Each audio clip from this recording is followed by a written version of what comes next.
Hello and welcome back to the Indian Wisdom Podcast. I'm your host, Dr. Raj Balkaran. Today's episode features a very famous moment in all of Sanskrit literary traditions. It is a moment that occurs in the great epic Mahābhārata. It is a moment that actually begins the Bhagavad Gītā, one of the most popular philosophical texts worldwide at this point in history. This epic, unintended, conversation between Kṛṣṇa, the divine incarnate, and his cousin, who was the great archer Arjuna.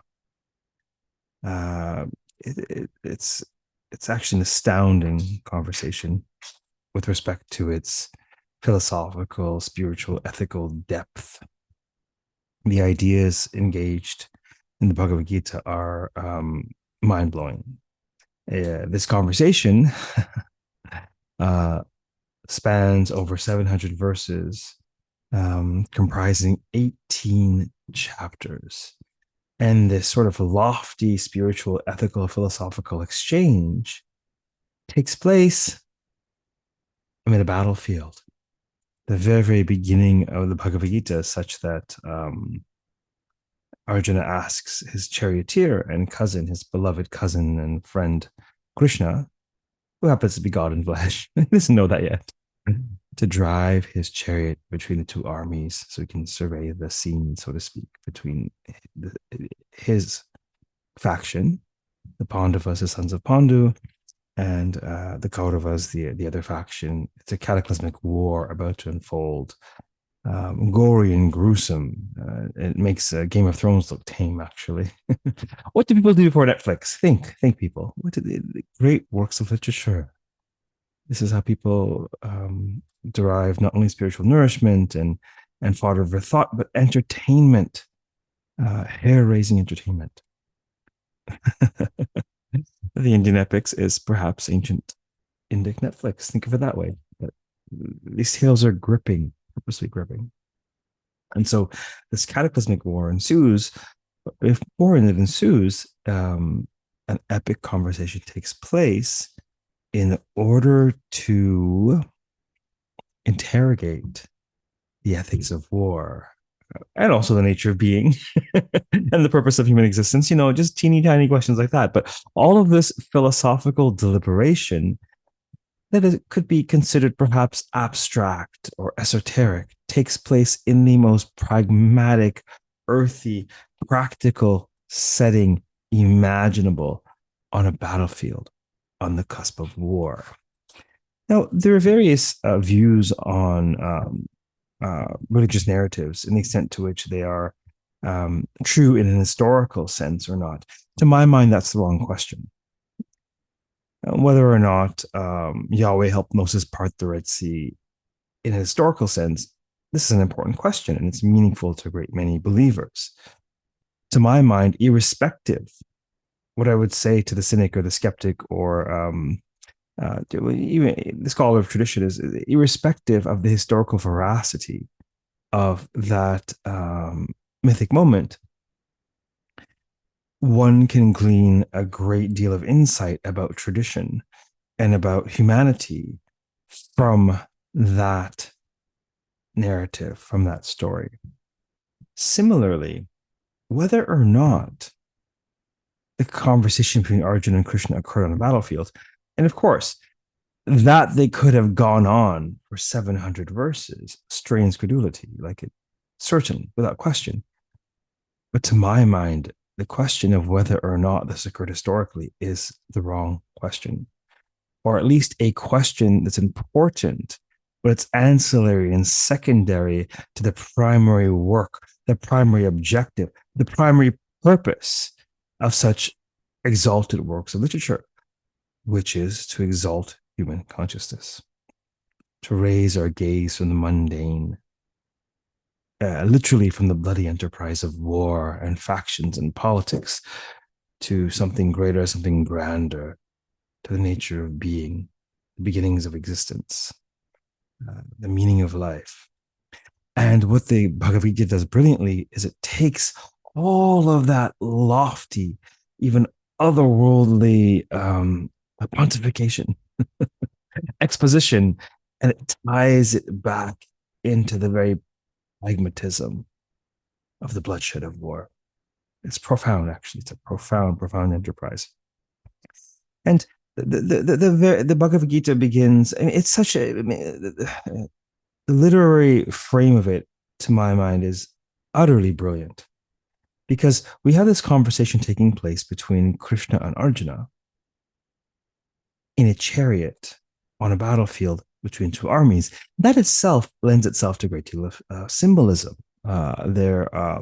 There's a tradition of viewing the individual, the body, as a chariot, and the charioteer as the mind, the manas, if you will, and the passenger in the chariot as the soul, the higher self. And the charioteer has to control these 5 horses. What could those be? Yes, you guessed it. These are the senses. And the extent to which the senses are brought under control, are reined in, unintended, is the extent to which you can go where you want to go in life. Else, pushed and pulled, drawn and quartered by the horses you are. And so there exists this profound metaphor of selfhood, of the human complex in Indic tradition that, to my mind, clearly the Bhagavad Gītā is leveraging. But in addition to that, what do we have? The story between the narrative, the conversation, the samvada, the conversation between Krishna and Arjuna is actually being narrated by Sanjaya. So Sanjay is actually the bard or charioteer of Dhritarashtra, who's currently the king.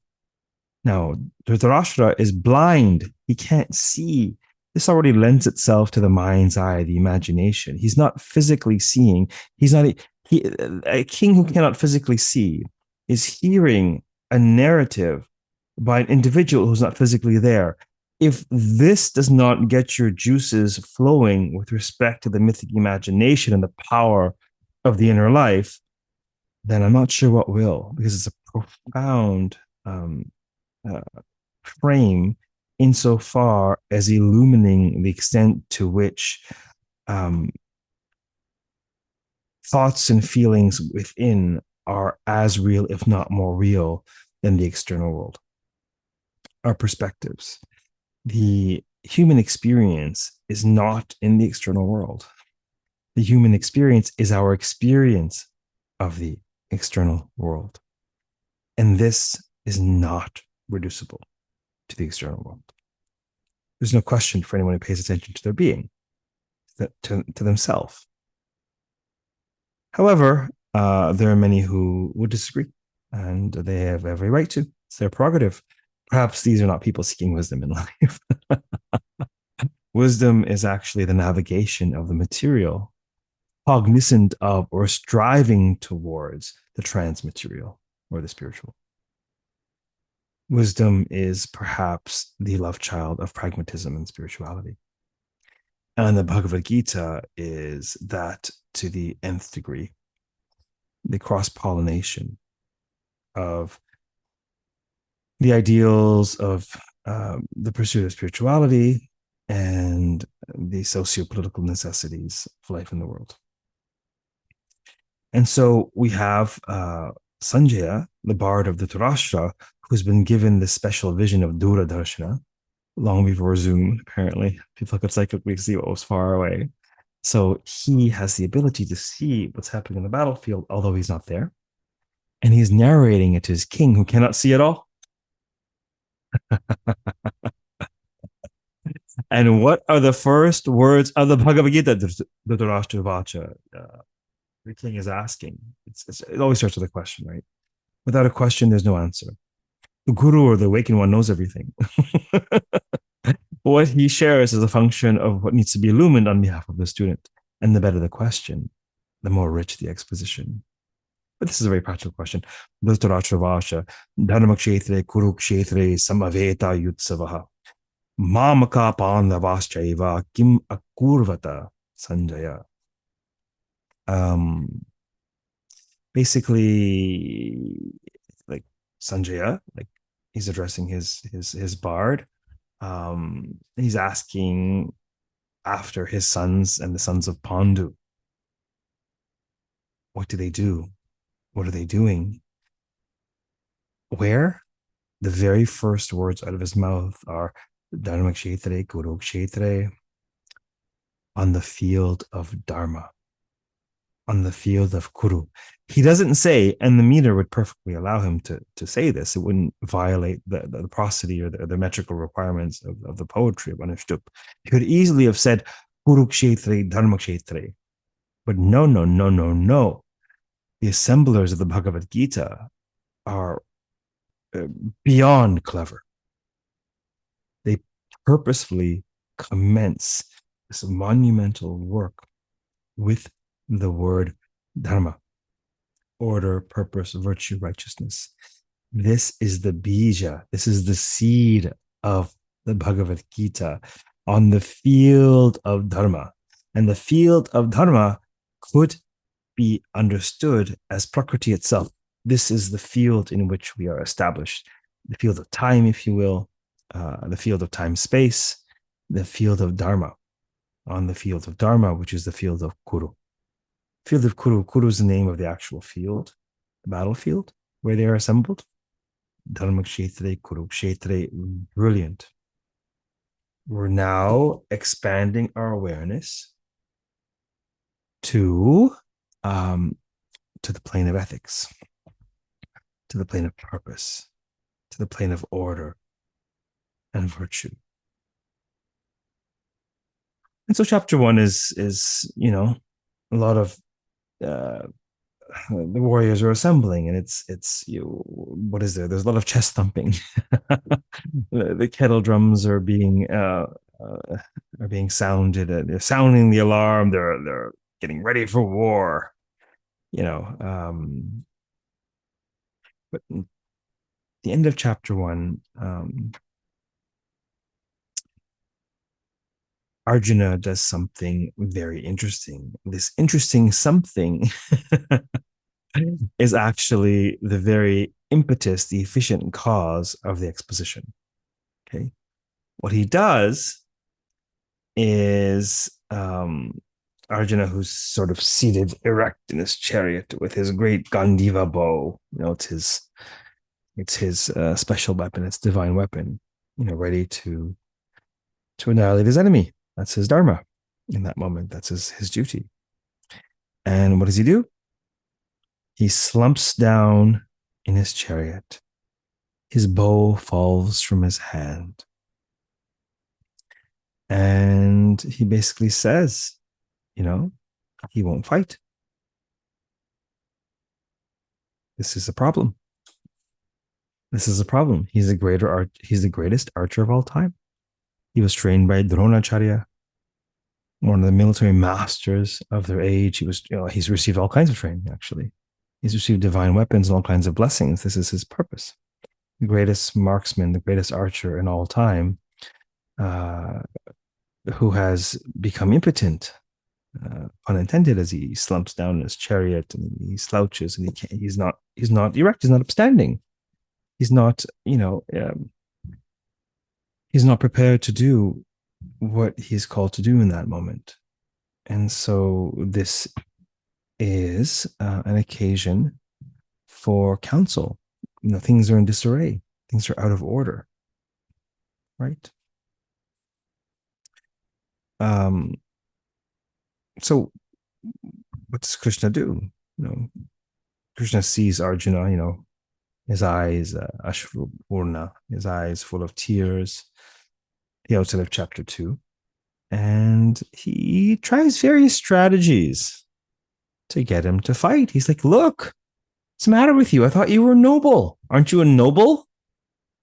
How can you be contemplating this ignoble activity of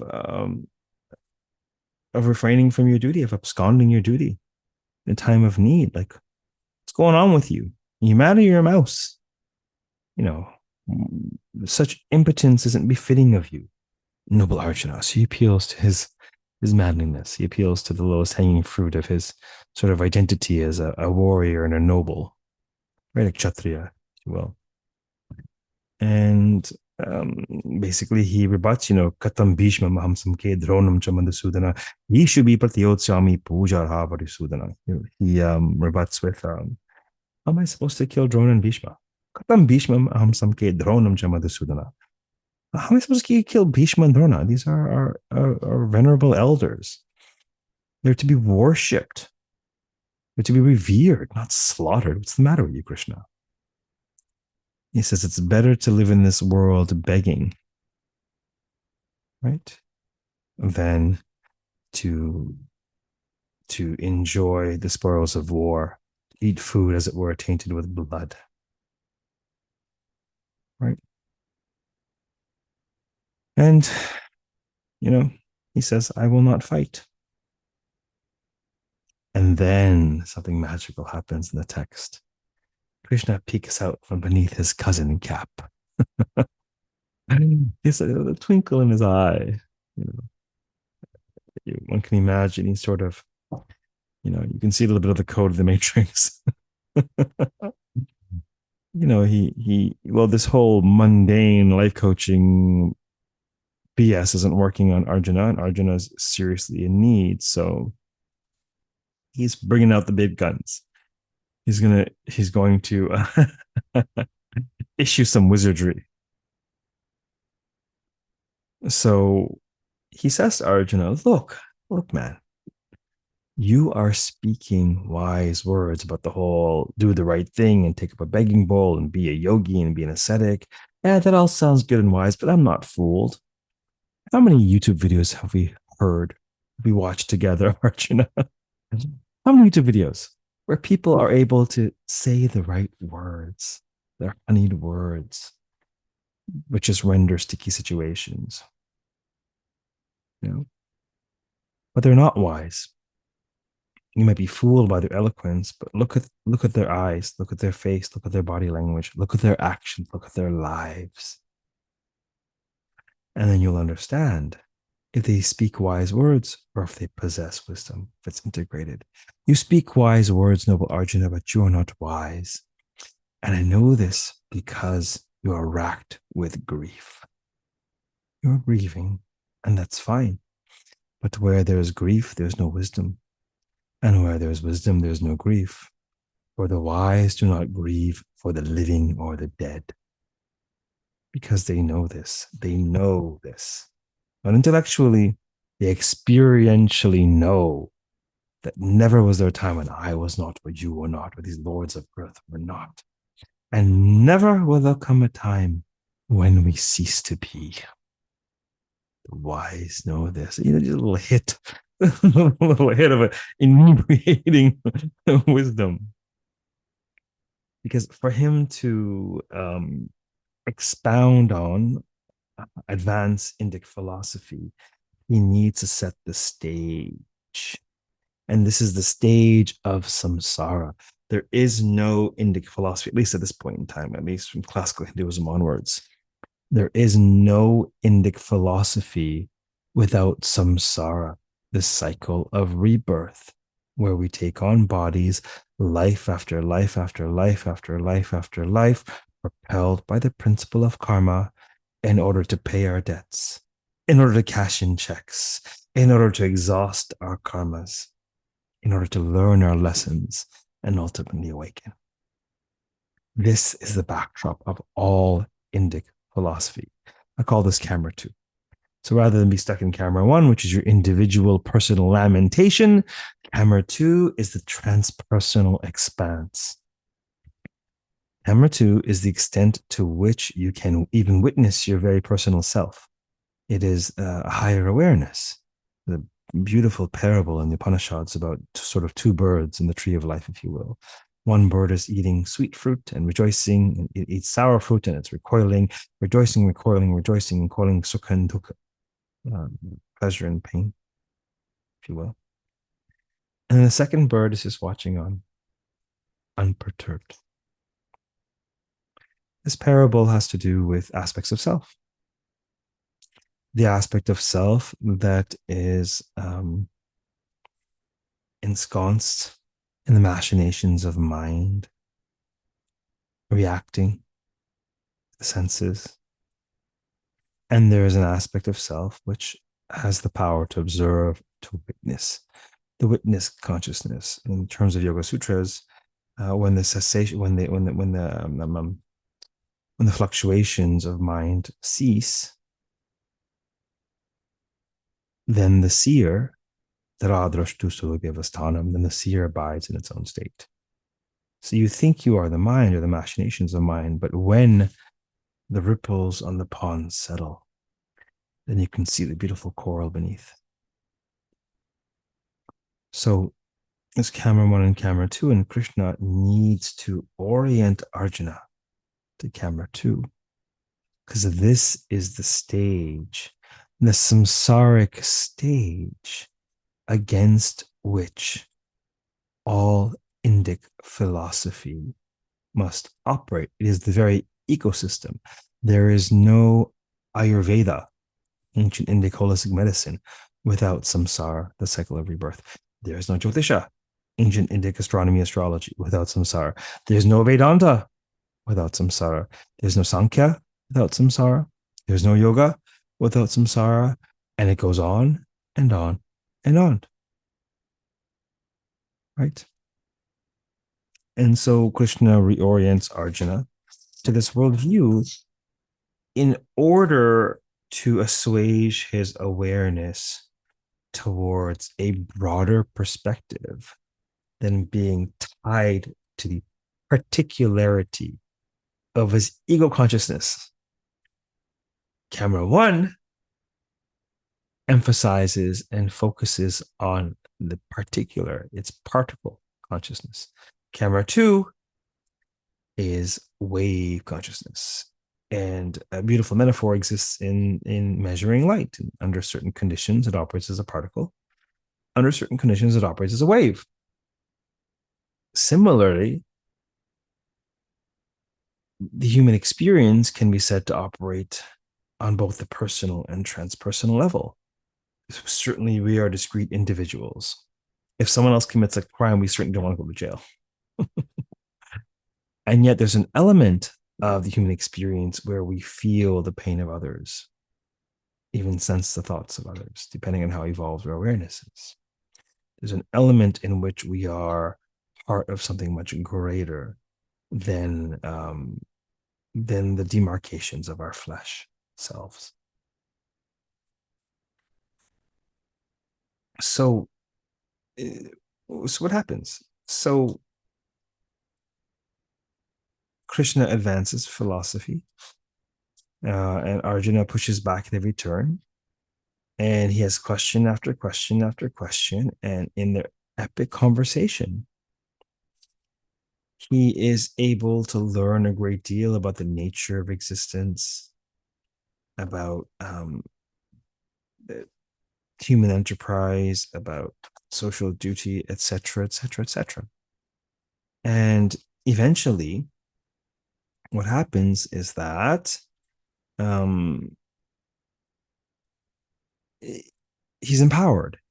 He's empowered to get back up in his chariot, to stand up straight, to reclaim his Gandiva bow, and to aim for whatever he's aiming for in life. This is a really powerful metaphor, an extraordinarily powerful metaphor in terms of meeting our mark, meeting our aim. Yes, we need the wisdom of ascetic ideology or transcendence or spirituality. So we're in the world, not of the world. We're not caught up in the machinations of men, unintended. Having said that,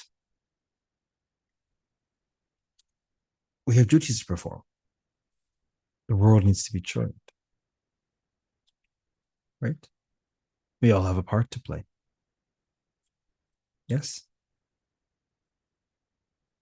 So I'll perhaps read a little bit from the stories behind the poses. This was actually for a little vignette called Arjuna's Aim for Archer Pose, or Dhanurasana, bow pose, if you will.